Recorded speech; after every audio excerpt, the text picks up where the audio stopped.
तो जिंदगी छीन ली उसने, हमको छीन लिया हमसे। छोटे छोटे बच्चों के सीसीटीवी का साया छीन लिया।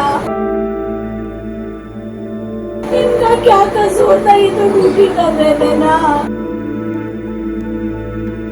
फिर भी क्यों किया उसने ऐसा इस चीज के साथ में।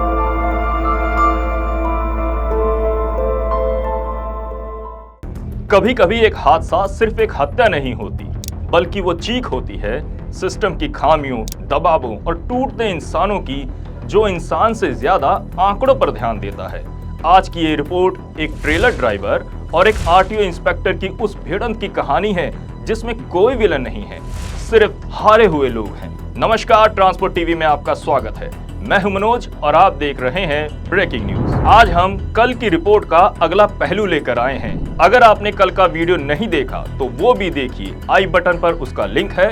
और इस खबर में हम आपको बताएंगे कि आरटीओ को कुचलने वाला ड्राइवर भागचंद गुर्जर आखिर क्यों सिर्फ एक चालान से आरटीओ की जान लेने पर उतारू हुआ और अपनी जिंदगी को भी खतरे में डाल दिया। इस रिपोर्ट में आगे बढ़ने से पहले जानते हैं ड्राइवर भाइयों के लिए एक जरूरी सूचना। अगर आपने बीमा पॉलिसी ली है ट्रांसपोर्ट मॉल से और हो जाए कोई दुर्घटना, तो आप कभी भी क्लेम हॉटलाइन पर कॉल कर सकते हैं। जैसे ही आप ट्रांसपोर्ट मॉल से बीमा लेंगे तो आपको हॉटलाइन का नंबर दे दिया जाएगा और ये नंबर 12 महीने 30 दिन और 24 घंटे खुला रहेगा। तो अब क्लेम की चिंता छोड़ बीमा करवाएं ट्रांसपोर्ट मॉल से। अभी व्हाट्सएप करें 90 831 90 831 पर। आइए अब बढ़ते हैं आज की रिपोर्ट की तरफ। शनिवार शाम कोटा झालावाड़ नेशनल हाईवे 52 पर एक ट्रेलर चालक ने आरटीओ इंस्पेक्टर नरेश बरवाल उम्र 38 साल पर ट्रेलर चढ़ा दिया। वो पहले तो आरटीओ के रोकने पर भी नहीं रुका और नाका तोड़ के निकल गया और 12 किलोमीटर आगे जाकर फिर वापस आया और आरटीओ की बोलेरो गाड़ी को पीछे भगाता हुआ टक्कर मार दी और उसके बाद आरटीओ इंस्पेक्टर को कुचल दिया। इंस्पेक्टर की मौके पर ही मौत हो गई। पुलिस जांच में सामने आया कि घटना से कुछ समय पहले ही उस ट्रेलर पर 15,500 रुपए का ऑनलाइन चालान काटा गया था। ड्राइवर भागचंद गुर्जर एक नाम जो अब आरोपी कहलाता है। स्क्रीन पर आप ड्राइवर की फोटो देख सकते हैं, लेकिन क्या हमने कभी ये सोचा कि वो चालान देखकर इतना क्यों टूट गया?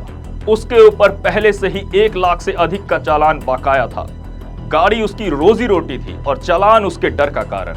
घटना के बाद वो ट्रेलर को वहीं छोड़ खुद जंगल की तरफ भाग गया और भागने की कोशिश में खुद भी घायल हो गया। सोचिए, जंगल में अकेला भागता हुआ, छुपता हुआ ड्राइवर कैसा महसूस कर रहा होगा। पुलिस ने गांव वालों की मदद से उसे पकड़ा, लेकिन दिल को छू जाने वाला पल तब आया जब सिर्फ 7 साल की छोटी सी बच्ची आरोही ने अपने पिता को मुखाग्नि दी, उस इंस्पेक्टर की जो ड्यूटी पर था। परिवार की फोटो आप स्क्रीन पर देख सकते हैं। छोटी सी मासूम बच्ची अपने पिता की फोटो को हाथ में लिए बैठी है। परिवार सहित परिवहन विभाग की आंखें भी नम थी और माहौल बोझिल। आपको जानकर हैरानी होगी कि कोटा जिले में जहां 17 इंस्पेक्टरों की जरूरत है, वहां सिर्फ 5 तैनात हैं, जिनमें भी 4 ही फील्ड में हैं। साल 2025-26 में 277 करोड़ का राजस्व टारगेट तय किया गया है, लेकिन अप्रैल में सिर्फ 17.86 करोड़ ही जमा हो पाया। अब सवाल ये है, क्या इंस्पेक्टर पर बढ़ता टारगेट प्रेशर, छुट्टी ना मिलना, हर सरकारी अभियान में ड्यूटी कहीं ना कहीं उनकी सुरक्षा को भी खतरे में डाल रहा है? और दूसरी ओर एक ट्रेलर ड्राइवर जो शायद गलत था, वो टूटा, गुस्साया और एक पल के भयानक निर्णय ने 2 जिंदगियों को खत्म कर दिया। इंस्पेक्टर नरेश अब इस दुनिया में नहीं है। उनके पीछे एक पत्नी, 2 बच्चे और बिखरा हुआ परिवार रह गया है। परिजन सरकार से 1 करोड़ के मुआवजे, पेंशन और बेटी के लिए नौकरी की मांग कर रहे हैं। इस वीडियो को देखने के बाद आपके क्या विचार हैं, हमें जरूर बताएं। अगर आपने अभी तक हमारे चैनल को सब्सक्राइब नहीं किया तो सब्सक्राइब जरूर करें। ऐसी और खबरों के लिए फेसबुक पेज और एक्स पर भी फॉलो करें। ट्रांसपोर्ट टीवी देखने के लिए धन्यवाद। मैंने अपनी गाड़ी का बीमा ट्रांसपोर्ट मॉल से कराया था, जिसका एक्सीडेंट हो गया। मेरा क्लेम पास हो गया है और पूरा पैसा मेरे बैंक खाते में आ गया है। मुझे कहीं जाना भी नहीं पड़ा। मैं सभी ड्राइवर भाइयों से अनुरोध करूंगा कि अपना बीमा केवल ट्रांसपोर्ट मॉल से ही कराएं।